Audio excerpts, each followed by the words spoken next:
Malayalam web சீரிஸில் உள்ள அனைத்து எபிசோடுகளையும் காண உடனடியாக பிளாக் ஷிப் வேல்யூ ஆப்பை டவுன்லோட் செய்யுங்கள்.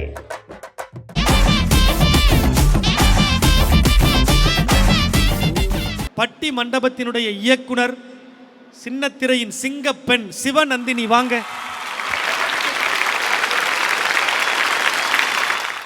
நண்பன் ஒருவன் வந்த பிறகு விண்ணை தோடலாம் முந்தன் சீரகு, வானுக்கும் எல்லை உண்டு நட்புக்கில்லையே. இன்பம் வரலாம் துன்பம் வரலாம் நண்பன் ஒருவன் பங்கு பெறலாம் அப்படிங்கிற பாடல் வரியோடு ஐயா எனக்கு முன்னாடி 2 பேர் பேசிட்டாங்க. அடுத்து வராரு. ஏன் வராருன்னு எனக்கு தெரியலை. இல்லை, அவர் எதுக்கு வந்தாருன்னு எங்களுக்கும் தெரியல. என்ன என்றென்றும் இனிமே சேர்ப்பது நட்பா காதலா, அதானே. எஃபினா மாரி வந்தாங்க. இயேசுநாதருக்கு செய்த துரோகம் அவங்களுக்கு காலையில நேரா சர்ச்சில் இருந்து வந்தாங்க.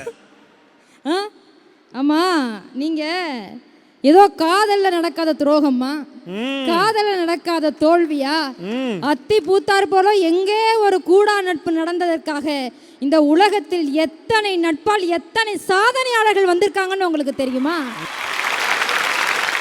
உண்மையை சொல்றேங்க. இந்த உலகத்தில் அப்பா அம்மா கூட ஒரு சிலருக்கு நல்ல அப்பா அம்மாக இருக்காம இருப்பாங்க. ஆனால் நண்பன் ஒருத்தன் உசுர கொடுப்பான் அப்படின்னு சொன்னா அது நட்பு மட்டும்தாங்க. அந்த உறவு சுயநலம் இல்லாமல் எதிர்பார்ப்பு இல்லாமல். என்னது பேச்சுலர் ரூம் குப்பையும் கூலமா இருக்குமா, துவைக்காத ட்ரெஸ்ஸா அழுக்கு ட்ரெஸ்ஸாமா, அந்த பந்தம் பாசம் அதை பற்றி உங்களுக்கு என்னமா தெரியும்? அவன்கிட்ட கிழிந்த சட்டை போடுவான் ஒரு ஏழை நண்பன், அவன்கிட்ட வாங்குறதுக்கு பணம் இருக்காதுமா. அது பணக்காரன் கொஞ்சம் பணம் இருக்க நண்பன் என்ன பண்ணுவான், மச்சான் இங்கே வா உனக்காக நான் போய் புதுசாக பேண்ட் சட்டை வாங்கிட்டு வந்திருக்கேன்டான்னு நான் போடாதது கூட என் நண்பனை போட்டு அழகு பார்ப்போம் என்று சொன்னால் நட்பு தான் சார் இனிமே. இந்த உலகத்தில் நீங்கள் சொல்ற கார்த்திகாக்கா சொன்னாங்க, ராஜா என்கின்ற பெயர் மட்டும் இல்லை என்றால் இன்னைக்கு கார்த்திகா மேடையில் வந்திருப்பீரேனா அப்படின்னு. அக்கா, பல கார்த்திகாக்கள் மேடை ஏறியதை பற்றி நீங்கள் பேசியிருக்கிறீர்கள். பல கஸ்தூரிகள் மேடையே ஏற முடியாமல் காதலால் ஆசிட்டி வீச்சால் மூளையில் முடங்கி இருக்கிறார்களே, அதை பற்றி நாங்கள் பேச வந்திருக்கிறோம். காதல் தோல்வின்னு ஒன்று இந்த உலகத்தில் இருக்கு சார். நட்பு தோல்வின்னு எங்கேயாவது கேள்விப்பட்டிருக்கீங்களா சார்? தோல்வி இல்லாத உறவு நட்பு சார். அதை எப்படி நீங்கள் மறுக்க முடியும்னு கேட்குறேன். அவ்வளவு ஏன், இப்போது புதுசாக ஒரு வேலைக்கு 12வது முடிச்சு நீங்கள் வேலைக்கு போகிறீங்கன்னு வச்சுக்கோங்களேன். வேலை கிடச்சிங்கிற சந்தோஷமான செய்தியை யார்கிட்ட சொல்லலாம்? காதலிக்கிட்ட சொல்லலாம், குடும்பத்துக்கிட்ட சொல்லலாம்.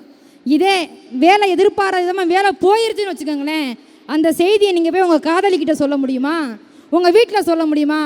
வேலை போயிருச்சுங்கிற மிகப்பெரிய கஷ்டம் வரும்போது அவன் ஃபோன் எடுத்து முதல் அழைப்பு கொடுக்கறது காதல் மனைவி கிட்ட இல்லை, காதலிக்கிற காதலிக்கு இல்லை, பெத்த அப்பா அம்மாவுக்கு இல்லைங்க. என் ஒன்றா ஒரே தட்டில் சாப்பிட்ட, ஒரே ரூமில் படுத்து தூங்கி எந்திரிச்ச, ஒரே வகுப்பறையில் படித்த என் நண்பனுக்கு கால் பண்ணுவோம் சார். அதான் சார் இனிமே. நிறைய பாட்டெல்லாம் பாடிட்டு போனாங்க சார். மிகச்சிறந்த இயக்குனர், நல்ல சிந்தனையாளர், மதுரைக்காரர். அவரை எல்லா திரைப்படங்களுமே நட்பின் சாயல் இருக்கும். எங்கள் அணியில் கூட நாடோடிகள் படத்தில் சொன்னாங்க. அவர் சமீபத்தில் ஒரு நிகழ்ச்சிகள் பேசும்போது இப்படி பதிவு பண்ணியிருந்தார், சரவணன் அவனுக்காக என் உயிரையே கொடுப்பேன், ஒரு வாய்ப்பு கொடுக்க மாட்டேன் நான், மேடையில் ஏறி உச்சம் பெற்ற ஒரு நடிகர் சொன்னார் சார். அவர் இப்படி சொல்கிறாரு, அதாவது ஒருத்தவங்க நல்லா இருக்கும்போது கூட இருக்கிறது பேர் நட்பு இல்லை சார். நான் கஷ்டப்படும் போது கடினப்படும் போது அவன் பெட்டி பெட்டியாக பணம் கொடுக்கணும்னு அவசியம் இல்லை. என் கஷ்டத்தை சொல்லி அலறதுக்கு புலம்புறதுக்கு பக்கத்தில் ஒரு ஜீவன் இருக்காங்கிற நம்பிக்கை கொடுக்கிறது உங்கள் காதலி கொடுப்பார்களா, உங்கள் அப்பா அம்மா கொடுப்பாங்களா? நண்பன் தான் சார் கொடுப்பான். செவத்துக்கிட்ட போய் நீங்கள் புலம்ப முடியுமா சார் அப்படின்னு சொல்லி இந்த வார்த்தையை சொல்லுவார். இந்த உலகத்தில் எண்ணற்ற இயக்குநர்களை இயக்கி கொண்டிருப்பதும் எண்ணற்ற காதல் நடிகர்கள் இந்த உலகிற்கு அறிமுகப்படுத்தியதும் எங்களுடைய நட்பு அப்படிங்கிறத நீங்கள் மறந்துடாதீங்க. நடுவர் அவர்களே, நீங்கள் காரைக்குடி, அதனால் உங்களுக்கு இவரை தெரிஞ்சிருக்க வாய்ப்பு இருக்குங்க. காரைக்குடியில் ஒரு மிகப்பெரிய ஒரு பணக்காரர் இருக்கிறார். அந்த பணக்காரர்கிட்ட ஒரு சமையல்காரர் வேலை பார்க்கிறார்.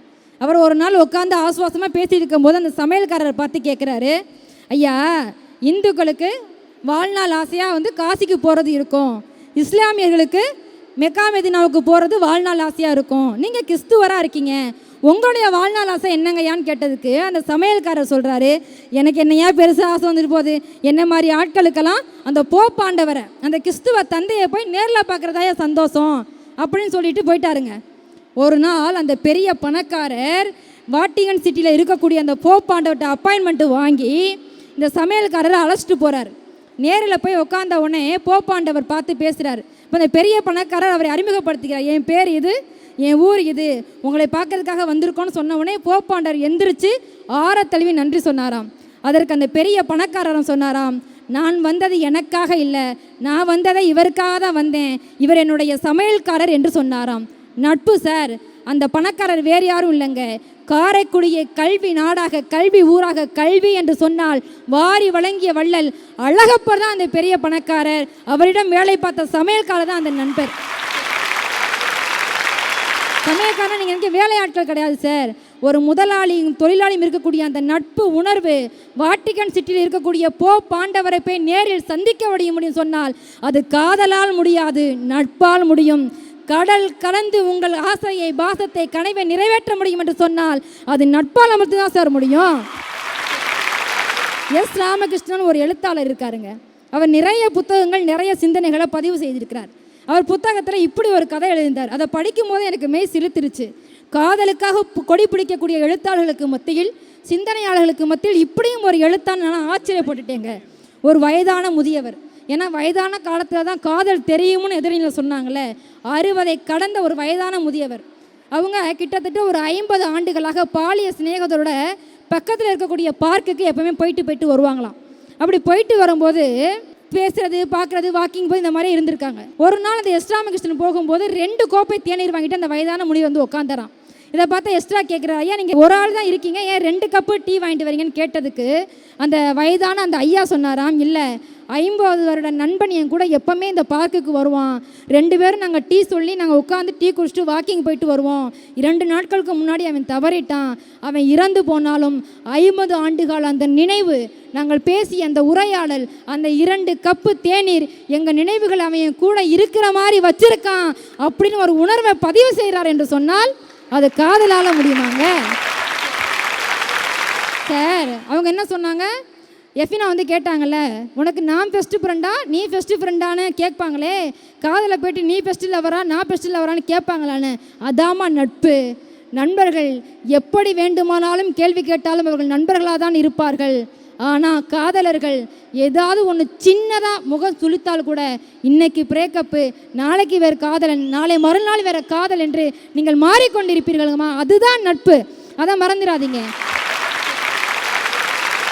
நான் இப்படி சொல்லி முடிக்கிறேன் நடுவர் அவர்களே. கவிஞர் சிநேகன் அவர்கள் ரொம்ப ஒரு அழகான கவிதை கொடுத்திருப்பார் பாண்டவர் பூமி படத்திலேருந்து. நட்புக்குள் பொய்கள் கிடையாது, நட்புகள் தவறுகள் நடக்காது, நட்புக்குள் தன்னலம் இருக்காது, நட்பு என்னும் நூலெடுத்து பூமியை கட்டி நீ நிறுத்தின, பூமியை கூட கட்டி நிறுத்த முடியும் என்று சொன்னால் அது நட்பால் மட்டும்தான் முடியும் என்பதை நீங்கள் மறந்து விடாதீர்கள். காதல் என்று சொன்னால் தாஜ்மஹால் என்கின்ற ஒரு எல்லை இருக்கிறது. நட்புக்கு கோவிலும் கிடையாது, எல்லையும் கிடையாது. ஏன் தெரியுமா? நட்பை உங்களால் ஒரு புள்ளியில் நிறுத்தி வைக்க முடியாது. நேற்றைய நண்பன், இன்றைய நண்பன், நாளைய நண்பன், எப்போதும் அவன் எங்களுடைய நண்பன், எங்கள் உயிர். காதல் அப்படி இல்லை என்பதை உங்களிடத்தில் பதிவு செய்து, மழையால் கரைந்து விடுவதில்லை மலை, முகிலால் குறைந்து விடுவதில்லை கடல், கால மாற்றத்தால் சிரித்து விடுவதில்லை சிலை.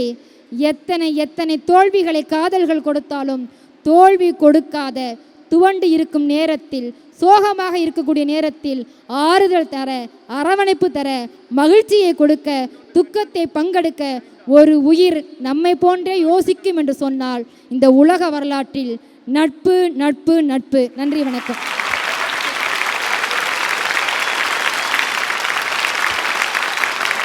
எவ்வளவு அழகா இந்த அணி சார்ந்து இவ்வளவு தூரம் பேசியிருக்கிறாங்க.